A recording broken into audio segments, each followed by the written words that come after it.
जब मैं दिल्ली आया था 1990 में, मैं हरियाणा के एक शहर से, भिवानी से दिल्ली आया था पढ़ने के लिए। मेरे ड्रीम कॉलेज में हंसराज भी एक था, पर मेरा संयुक्त से मेरा एडमिशन जाकिर हुसैन में हुआ। मेरे अंक ठीक थे, यहाँ हो सकता था, पर मैं तो नई दिल्ली स्टेशन पे उतरा, बाहर निकला, पता लगा वहीं एक कॉलेज है, वहीं एडमिशन ले लिया मैंने। तो लोगों ने कहा कि यार कैंपस बड़ा अच्छा होता है। मैंने यार क्या फ़र्क पड़ता है, कॉलेज कॉलेज होता है, छड्डो, यही छड्डो में सिखाने आया हूँ आप लोगों को। ये ठीक है, स्टेशन से निकले वहीं कॉलेज है, मैंने घर जाना होगा तो आराम से कॉलेज से निकल जाएंगे, क्या रखा है कैंपस में। पर मेरा एक दोस्त जो मेरे साथ ही आया था उसी शहर से, उसने एडमिशन हंसराज कॉलेज में लिया। मैं और वो स्कूल के डिबेटर्स थे, डिबेटिंग में हम लोग स्कूल टाइम से काफ़ी एक्टिव थे। डीयू में आए तो यहाँ भी एक्टिव रहे। डीयू में मैंने करीब 5 साल डिबेटिंग की और मेरा ख्याल है कि लगभग मतलब 300-400 डिबेट्स मैंने जीती होंगी डीयू में, कुछ हरी भी होंगी, लेकिन मैंने खूब डिबेट, वो मेरा दरअसल दाना पानी था, रोजी रोटी मेरी वही थी कॉलेज के दिनों में। घर से पैसे मैं लेता नहीं था, मिलते भी नहीं थे, लेना क्या था, मतलब ऐसी स्थिति भी नहीं थी उस समय मेरे घर में कि मिल सके। तो डिबेटिंग मेरा रोजगार था, एम्प्लॉयमेंट था मेरा, उससे काम चल जाता था आराम से। उसका भी चल जाता था, वो हंसराज से था, मैं जाकिर हुसैन से था। हम खूब डिबेट्स में मिलते थे। अक्सर ट्रॉफी या तो हम जीते थे या वो जीतता था, कोई भी जीते रूम पे ही आती थी क्योंकि हम रूममेट्स थे, एक साथ ही रहते थे। वो मुझसे योग्यताओं के मामले में 21 था, बल्कि अगर वो 21 था तो मैं 15 ही रहा हूँगा या 12 रहा हूँगा, 22 या 21 तो नहीं रहा हूँगा, मुझसे बेहतर था योग्यताओं में, बड़ा अच्छा व्यक्ति था। ग्रेजुएशन के बाद मैंने एमए हिंदी साहित्य में एडमिशन लिया, जबकि बीए ऑनर्स हिस्ट्री में किया था मैंने। उसने तय किया कि वो कुछ और करेगा, प्रोफेशनल कोर्स करेगा, नौकरी करेगा, तो वो चला गया दिल्ली से। मैं दिल्ली में रहा। फिर मैं एमए के बाद तैयारी करने लगा यूपीएससी की, तब तक मैं यूजीसी जेआरएफ कर चुका था। पहला अटेम्प्ट दिया, प्रीलिम्स हो गया। मेंस मेरा 96 के मेंस की बात कर रहा हूँ, मेंस शुरू होने वाला था, 2 दिन रह गए थे। करीब 10 दिन पहले वो मेरे पास आया हुआ था दिल्ली में, मिलजुल के अच्छे से बात कर गया था। उन दिनों उसका एक प्रेम संबंध कहीं हमारी ही एक मित्र के साथ चल रहा था। हम सब दोस्त थे, तो उनमें से 2 लोगों का आपस में का अफेयर था। मुझे नहीं पता क्या हुआ, लेकिन मेरे मेन एग्ज़ाम से 2 दिन पहले रात को 12 बजे एक फ़ोन आया और ये बताया गया कि मेरे दोस्त ने फंदा लगा के अपनी जीवन लीला समाप्त कर ली है। वो दिल्ली से दूर था कहीं, और जिस व्यक्ति के बारे में मेरी राय ये थी कि उतना जीवट वाला व्यक्ति कोई हो नहीं सकता, जो ज़िंदगी से हार सकता ही नहीं, जिसके होने से कई लोग हमेशा जीता हुआ महसूस करते हैं, वो चुपचाप एक बंद कमरे में ज़िंदगी से हार गया। मैं आज तक नहीं समझ पाया कि ऐसा कैसे हुआ। बाद में टटोला, उसके पेरेंट्स से बात हुई, भाई से बात हुई, उन्होंने उसकी याद में एक सोशल वर्क शुरू किया ताकि किसी और बच्चे को ऐसा ना करना पड़े। तो जो हल्का हल्का अनुमान हुआ वो है कि शायद कुछ ऐसा था रिलेशनशिप में जो नहीं संभल पाया था, और रिश्ता टूट ना जाए इसका दबाव बहुत ज़्यादा था, और वो दबाव झेल नहीं पाया। इस उम्र में ऐसा फेज़ आता है, कई बार आता है। ये एक कहानी है, हंसराज कॉलेज से ही जुड़ी है, इसलिए मैंने सोचा कि वहीं से बात शुरू करूँ। नाम जैसा कि मैंने कहा मैं नहीं बताऊंगा, तो नाम बताने का मतलब भी नहीं। और वो जिसकी मैं कहानी सुना रहा हूँ, आप लोगों के जन्म से पहले की बात है। आप तो सब 21वीं सदी वाले बच्चे होंगे ना, जेन जी होंगे आप सब लोग, तो ये तो बहुत पुरानी बात है। एक दूसरी कहानी सुनाता हूँ, मैं आपको 2-3 कहानियाँ सुनाऊंगा, फिर उन सबका सार निकाल लेंगे एक साथ हम लोग। दूसरी कहानी ये है कि जब मेरा सिलेक्शन हो गया 97 में, मतलब 96 अटैम्प्ट में पहले बार में मेरा सिलेक्शन हो गया था, मैं एक्सटेंशन लेके तैयारी कर रहा था, और डीयू में मैं पढ़ा भी रहा था उस समय। तब मैं शायद डीएवी कॉलेज में था या अग्रसेन को, मैं 2 जगह पढ़ा है डीयू में, तो उनमें से किसी कॉलेज में पढ़ा रहा था उस समय में। तो उस समय एक लाइब्रेरी है कैंपस में ही, सेंट्रल रेफरेंस लाइब्रेरी, आप जानते होंगे, सीआरएल बोलते हैं, जो विवेकानंद जी की स्टैच्यू है उसके सामने ही वो लाइब्रेरी है। उस लाइब्रेरी में नीचे सब बैठ के पढ़ते हैं और टॉप फ्लोर पे रिसर्च फ्लोर है जहाँ एमफिल पीएचडी वाले बच्चे पढ़ते हैं। मैं उस समय शायद पीएचडी कर रहा था या एमफिल खत्म हुई थी, वहीं बैठता था, पढ़ता था रोज़। कई दोस्त पढ़ते थे हम लोग वहाँ। हम सुबह 8 बजे लाइब्रेरी खुलते ही वहाँ घुसते थे, रात को 1 बजे निकलते थे लाइब्रेरी बंद होने के समय। तो वहाँ एक छत थी, छत पे छोटी सी कैंटीन थी जहाँ हम लोग जब जब बोर होते थे दिन में 3-4 बार जाके चाय पीते थे। चाय पी ली, बिस्किट खा लिया, थोड़ी गप्पे मार ली, वो सब वहाँ करते थे। तो वहाँ मेरे बहुत सारे दोस्त थे, उनमें से कई लोग अब बहुत सीनियर सिविल सर्वेंट्स हैं, कुछ लोग प्रोफेसर्स हैं डीयू में। 2 बच्चे थे मुझसे जूनियर, 3-4 साल जूनियर थे, बड़े प्यारे बच्चे थे। मुझे उस समय तक पढ़ाई लिखाई का शौक अच्छा खासा हो गया था, तो वो रोज़ मेरे साथ बैठते थे केवल बात करने के लिए। किसी मुद्दे पर बहस करनी है तो बहस होती थी, समझते थे। फिर मुझे पता लगा कि वो दोनों रिलेशनशिप में हैं, रिश्ते में हैं, दोनों ने शादी भी कर ली। उनकी योजना डीयू में पढ़ाने की थी या सिविल सर्विस की भी थी शायद, पता नहीं। मेरा इंटरेक्शन बहुत ज़्यादा उसके बाद रहा नहीं उनसे, क्योंकि मैं सर्विस में चला गया था। इतने जिज्ञासु बच्चे थे दोनों, इतने जिज्ञासु कि उनसे मिलकर तबीयत खुश हो जाती थी कि हर चीज़ जानने का मन करता था उनका, हर विषय पढ़ने का मन करता था। एकदम जीवन से भरे हुए बच्चे, आंखों में चमक ऐसे। फिर दोनों की शादी हुई तो मैं शादी में जा नहीं पाया, क्योंकि मेरा रिश्ता सिर्फ लाइब्रेरी में 1 घंटा गप मारने वाला था, उससे ज़्यादा था नहीं रिश्ता उनके साथ। फिर सुनता रहता था कि मैं सब बढ़िया चल रहे, पढ़ाई कर रहे हैं, तैयारी कर रहे हैं। इंटरकास्ट मैरिज की उन लोगों ने, खूब हंगामा हुआ, दोनों घर में तलवारें खिंच गई, किसी तरह से तलवारें संभाली गई, मैनेज हुआ, दोनों साथ रहने लगे। और फिर 3-4 साल के बाद एक दिन मैंने खबर सुनी कि उस बच्ची ने फंदा लगा के जीवन लीला समाप्त कर ली। ये बात भी दिल्ली विश्वविद्यालय की है, उस दौर के सब लोग इस कहानी को जानते हैं। मेरे ख्याल से ये दोनों कहानी आपकी प्रिंसिपल मैडम जानती होंगी, नहीं ध्यान कर पाएंगे तो मैं उनको जैसे नाम बोलूँगा अकेले में वो तुरंत समझ जाएंगे मैं किसकी बात कर रहा हूँ। मैं आज तक नहीं समझ पाया कि ऐसा क्या हुआ होगा। तो बाद में अनुमान जो हुआ वो ये, इंटरकास्ट मैरिज, परिवार का दबाव, समाज का दबाव, आपस के दबाव, टॉक्सिक रिलेशनशिप, अंत में उस दबाव को न झेल पाना और जीवन समाप्त कर देना, ये हुआ। ये 2 घटनाएं हैं। एक तीसरी घटना ये है कि दिल्ली में आज से 25 साल पहले घटना घटी। आप लोग तब बस पैदा हुए होंगे, घुटनों में चल रहे होंगे, या उससे 5-7 साल पहले की बात रही होगी। ये घटना दिल्ली के सब सीनियर लोग जानते हैं, जिनकी उम्र 35-40 साल है वो सब जानते हैं इस घटना को। मोबाइल फ़ोन में वीडियो नया नया आया था उस समय। अब तो आपके हर फ़ोन में वीडियो है, अब तो सामने भी है, ताकि आप वैसा वाला मुंह बना के सेल्फी खिंचवा सके। पाउट बोलते हैं ना, मैं उसको देसी भाषा में सूअर जैसा मुंह बोलता हूँ, और वैसा ही बनता भी है, क्यूट क्यूट सा सूअर जैसा मुंह बना के लोग सेल्फी खिंचवाते हैं, उसको बोलते हैं पाउट। तब तो कैमरा फ़ोन में पहली बार आया था, तब लोग अभ्यस्त नहीं थे। अब जैसे आप लोग कितने अभ्यस्त होंगे, हम भी होने लग गए अब तो। अब हम किसी से बात करते हैं तो हम ये एज्यूम करके चलते हैं कि उसने फ़ोन में कुछ ना कुछ ऑन कर रखा होगा, या तो आवाज़ रिकॉर्ड करेगा या वीडियो बनाएगा। तुम कितने केयरफुल होकर बोलते हैं, कितने कॉन्शियस रहते हैं। और सर्विलांस सोसाइटी की सबसे बुरी बात यह है कि हम हमेशा चौकन्ने रहते हैं, हम सहज हो ही नहीं पाते। सहज रूप से 2 लोग बात कर लें, हो ही नहीं पाता।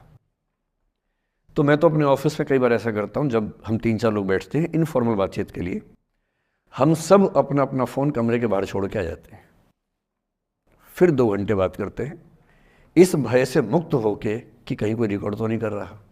ये हालत है आज की। उस ज़माने में तो फ़ोन थे। मोबाइल फ़ोन आया था भारत में लगभग 1995 के आसपास पहली बार, बड़ा महंगा था। 16 रुपये प्रति मिनट इनकमिंग, 16 रुपये प्रति मिनट आउटगोइंग, ये रेट से उस समय। और फ़ोन वो थे जिनसे आप कील भी ठोक सकते हैं, वैसे वाले फ़ोन थे। बटन वाले फ़ोन थे, नोकिया एक कंपनी थी, उसके फ़ोन हुआ करते थे। उसके 4-5 साल के बाद क्या हुआ, पहली बार किसी कंपनी ने फ़ोन में कैमरा लगा दिया। ये बात उस समय के लोग नहीं समझते थे। जब भी नई तकनीक आती है उसको समझने में टाइम लगता है। जो पहले समझते हैं फ़ायदा उठा लेते हैं, जो थोड़ा लेट समझते हैं वो उसका नुकसान उठाते हैं। उस समय दिल्ली के एक प्रसिद्ध स्कूल में 11वीं-12वीं क्लास के 2 बच्चों में आपस में कोई रिलेशनशिप रही होगी। वो दोनों किसी ऐसी सिचुएशन में थे जो सिचुएशन बहुत ही प्राइवेट किस्म की थी, बहुत निजी किस्म की थी, जिसको पब्लिक नहीं कर सकते। कुछ फिजिकल रिलेशनशिप जैसा मामला था। उस दुष्ट लड़के ने लड़कों के इतिहास को कलंकित, लड़कों का इतिहास वैसे भी कलंकित ज़्यादा है, उसे और कलंकित करते हुए उस पूरे सिचुएशन का वीडियो बना लिया। ऐसे मामलों में दुर्भाग्य है, मैं लड़का हूं इसलिए लड़के पवित्र थोड़ा ना हो जाएंगे, लड़का है इतिहास कलंकित तो है, उसका वीडियो बना लिया और दुष्टता का चरम स्तर निभाते हुए वो वीडियो अपने एक दोस्त को शेयर कर दिया। ये कहे कि किसी और को दिखाना मत, जैसा कि होता है अफवाहों की दुनिया में। हर अफवाह एक व्यक्ति एक को ही बताता है, ये कह के किसी और को मत बताना, और अगला व्यक्ति भी अगले को यही कह के बोलता है किसी और को मत बताना, और इस तरह से पूरे शहर को खबर होती है और सबको लगता है कि सिर्फ मुझे पता है। वो वीडियो फैल गया। नए नए फ़ोन आए थे, पर वो फ़ोन कम लोगों के पास थे, कैमरे वाले फ़ोन। तो फ़ोन से कितना फैलता, ज़्यादा नहीं फैला।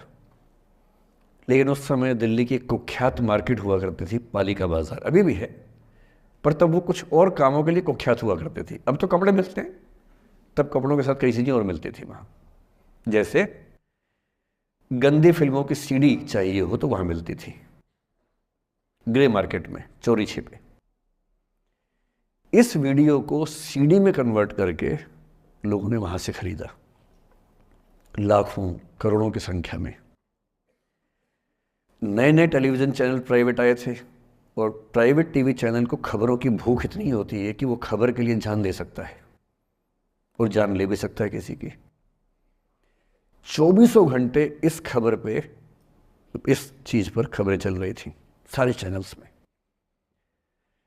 कि ये वो लड़का है जिसने ऐसा किया, ये वो लड़की है, ये वो स्कूल है, इस स्कूल की प्रिंसिपल से बात करेंगे, इससे बात करेंगे। वो जो बच्ची थी जिसकी इसमें कोई गलती नहीं थी, सिवाय इसके कि वो किसी एक लड़के से प्रेम करती थी, जो कि उस उम्र में बच्चे कर बैठते हैं। इसके लिए बहुत चिल्लपौनी मचानी चाहिए। बच्चों को आप हर बात पे अपराधी नहीं मान सकते। उस बच्चे की गलती सिर्फ इतनी थी कि उसने अपने दोस्त पे भरोसा किया, जो भरोसे के लायक था नहीं। वो नीच किस्म का व्यक्ति था जिसने उस संबंध की गरिमा को समझा नहीं। उस बच्ची के घर के बाहर 24 घंटे न्यूज़ चैनल से कैमरे खड़े रहे। घर से कोई भी निकले 50 कैमरे पीछे, आप बताइए आपकी बेटी कैसी है, आप बताइए आपकी बहन कैसी है। अंत में उस पिता ने अपनी बच्ची को इस देश से बाहर भेज दिया। उसके कुछ दिन बाद की जो खबर टीवी चैनल से नहीं दिखाई, उसके पिता ने आत्महत्या कर ली। ये तीसरा इंसिडेंस है। ये सारी खबरें सच्ची बता रहा हूं मैं, इनमें से एक भी झूठ नहीं है। झूठी कहानियों से मोटिवेशन दिया जा सकता है, मैं जानता हूं, पर जब सच्ची कहानियां हैं तो मैं झूठ क्यों बोलूं? सारी सच्ची कहानियां बता रहा हूं मैं आपको। एक चौथी कहानी जो आप में से कई लोगों की होगी। मेरा एक स्टूडेंट है, सिविल सर्वेंट है, सीनियर लेवल पे है, करीब 40 साल का है। उसने आज तक शादी नहीं की। क्या उसकी शादी करने की इच्छा नहीं थी? पूरी इच्छा थी। फिर क्यों शादी नहीं की? भाई कुछ लोग तो होते हैं कि शादी करनी ही नहीं, कोई मिशन है, योगी जी हैं, मोदी जी है, ठीक है, उनका तो मिशन है, ममता जी है, उनका मिशन है। पर जिसका जीवन में ऐसा कोई मिशन नहीं है और जिसको प्रेम करने का मन भी करता हो, वो तो शादी करता है आमतौर पे। उसने शादी क्यों नहीं की जानते हैं? जब वो 25-26 की उम्र में था, जब वो मेरा विद्यार्थी भी था, एक दिन मेरे पास आके बोला कि सर एक बात करना चाहता हूँ। मुझसे मेरे स्टूडेंट्स ऐसी बातें खूब करते हैं पर्सनली आके, अब तो मैं टाइम कम दे पाता हूँ, पहले तो ये सब होता रहता था क्लास के अलावा। एकदम रोता हुआ आया, आंखों में आंसू भरे हुए बहुत सारे। अरे क्या हो गया भाई? तो फिर उसने किसी का नाम बताया कि सर वो भी मेरी स्टूडेंट थी, कि सर उसके साथ रिलेशनशिप थी, उसने धोखा दिया है मुझे। अच्छा, धोखा देने वाली कहानियाँ मुझे बहुत अपील नहीं करती। मेरा मानना है कि दोनों पक्षों की गलतियाँ होती हैं। आप केवल अपने पर्सपेक्टिव से सोच सोच के धोखा करते रहते हैं, ऐसा थोड़ा ना होता है भाई। कुछ तो मजबूरियाँ रही होंगी, कोई यूं ही बेवफा नहीं होता, कुछ तो वजह होगी ना। आप थोड़ा उसकी वजह, उसका भी तो, उसकी कहानी भी तो सुनिए। और मैं जब जब दोनों कहानियाँ सुनता हूँ मुझे लगता है कि मामला ग्रे है। आप किसी एक पे उंगली उठा ही नहीं सकते कि इसने ऐसा किया। दोनों की गलतियाँ होती हैं, ऐसा थोड़ा कि एक की होती है। बहरहाल इन भाई साहब को ऐसा लगा कि धोखा हो गया उनके साथ, तो मैंने कहा चलो कोई बात नहीं यार, हो गया तो हो गया, तू नहीं कोई और सही, ऐसा क्या है। इतनी बड़ी दुनिया है, 8 अरब की आबादी अब है, उस समय भी 6-7 अरब तो थी। मैंने कहा 3.5 अरब 350 करोड़ में कोई तो होगी तुम्हारे लिए, ऐसा क्या है, कोई और देखेंगे। पर वो थोड़ा ज़्यादा सेंटिमेंटल था उस समय।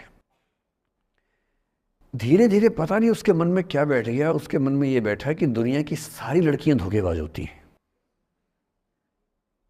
ऐसे मूर्खों की कमी नहीं है दुनिया में, ऐसे बहुत मूर्ख हैं। दर्शन की दुनिया में इसे अवैध सामान्यीकरण कहते हैं, इलिसिट जनरलाइजेशन।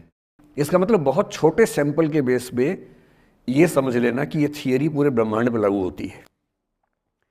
एक लड़की ने धोखा दिया, मान लीजिए धोखा दिया, धोखा इसने दिया कि उसने दिया कि किसी ने दिया, जो भी कहानी हो, एक सैंपल से ये मान लेना कि सब ऐसे होते हैं। और उसके बाद से उसने कम से कम 10 बार कोशिश की, 10 लोगों से मिला, बातचीत की शादी के लिए। डेटिंग तो क्या करेगा 40 की उम्र में, लेकिन हाँ बातचीत करके देखा कि शायद रुचियाँ मिल जाएं, स्वभाव मिल जाए तो शादी के बारे में सोचें। हर बार 3-4-5 मीटिंग के बाद वापस हट जाता है। अब तो मैंने पूछना बंद कर दिया है। जब तक मैं पूछता था, बोलता था कि सर 3-4 मीटिंग के बाद लगता है कि ये भी वैसी ही है। मैंने कहा भूल जाओ भाई, उससे भूल जाओ, बात खत्म हो गई। उसके बच्चे घूम रहे हैं आजकल स्कूल में, अब तुम कम से कम शादी तो कर लो। वो भाई साहब आज तक अकेले हैं, और अब तो बाज़ार में मूल्य भी कम हो गया उनका, अब विकल्प भी ज़्यादा नहीं मिलते हैं। अब जो विकल्प मिल रहे हैं वहाँ उसकी रुचि और कम हो गई है। तो पूरी संभावना है कि वो जीवन अकेले ही गुजरेगा अब उसका। एक अंतिम एग्जाम्पल देके फिर मैं निष्कर्ष की तरफ बढ़ूँगा। मैं एक IAS ऑफिसर को जानता हूँ, 2 IPS को जानता हूँ, बहुत योग्य लोग, देश के सबसे अच्छे संस्थाओं से पढ़े हुए लोग, प्रॉपर IAS प्रॉपर IPS में नौकरी करने वाले लोग, और इन तीनों ने अपना जीवन समाप्त कर लिया नौकरी में रहते हुए। क्यों? क्योंकि नौकरी और घरेलू जो दुविधाएं थी उनको झेल नहीं पा रहे थे, ना झेल पा रहे थे, ना भूल पा रहे थे। लेट गो नहीं कर पाए तो गिव अप कर दिया। और इसलिए मुझे अक्सर लगता है कि जितनी चीज़ें हम सिखाते हैं बच्चों को, हिस्ट्री, इकोनॉमिक्स, लिटरेचर, वो सब ठीक है, उनका भी महत्व है। शायद उससे ज़्यादा महत्व इस चीज़ का है कि ये समझें कि अपने इमोशंस को कैसे मैनेज करना है। जब जीवन में ऐसा लगे कि सब खत्म हो गया है, जब जीवन में लगे कि बहुत टॉक्सिक किस्म की लाइफ हो गई है, उससे बाहर कैसे निकलें, शायद ये सबसे महत्वपूर्ण लेसन होता है जो हम सबको सीखना चाहिए। मैंने कहीं से सीखा नहीं है, ना मैंने ऐसी किताबें पढ़ी हैं। हालांकि मैंने 2 किताबें मंगवाई हैं पिछले हफ्ते, पढ़ी नहीं है अभी तक, तो मैं किताबों के बेस पे नहीं जानता कैसे सीखते हैं, लेकिन ज़िंदगी से तुम सीख सकते हैं। इन कहानियों का सबका एक ही सार है, वजह अलग अलग है। एक व्यक्ति ने इसलिए अपना जीवन समाप्त किया कि वो रिश्ता उसके हाथ से छूट रहा था। एक ने इसलिए जीवन समाप्त किया कि रिश्ता बन गया था, पर समाज के दबाव, घर के दबाव मैनेज नहीं कर पाए। एक ने ज़िंदगी भर शादी नहीं की सिर्फ इसलिए कि वो पुरानी यादों को भूल नहीं पाया। अरे एक बार गलती हो गई तो हो गई, आगे तो संभावना जीवन में है भाई, क्यों इतना हावी रखना उसी से दिमाग के ऊपर। कुछ लोग देश की सबसे अच्छी नौकरी में होकर हर पैमाने पर सफलता की हर कसौटी पे खरा उतरने के बाद जीवन नहीं बचा पाए, क्योंकि दूसरों की नज़र में आप बहुत सफल हो जाए, अपनी नज़र में शून्य हो, तो फिर जीवन कैसे बने, जीवन कैसे बचे। इन सारी कहानियों का मूल भाव एक ही है, अगर आप खुद को हैंडल नहीं कर सकते तो दुनिया को क्या हैंडल करेंगे।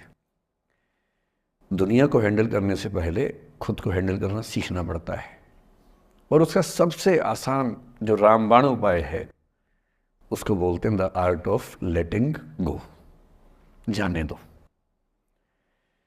वो अफसाना जिसे अंजाम तक लाना ना हो मुमकिन, उसे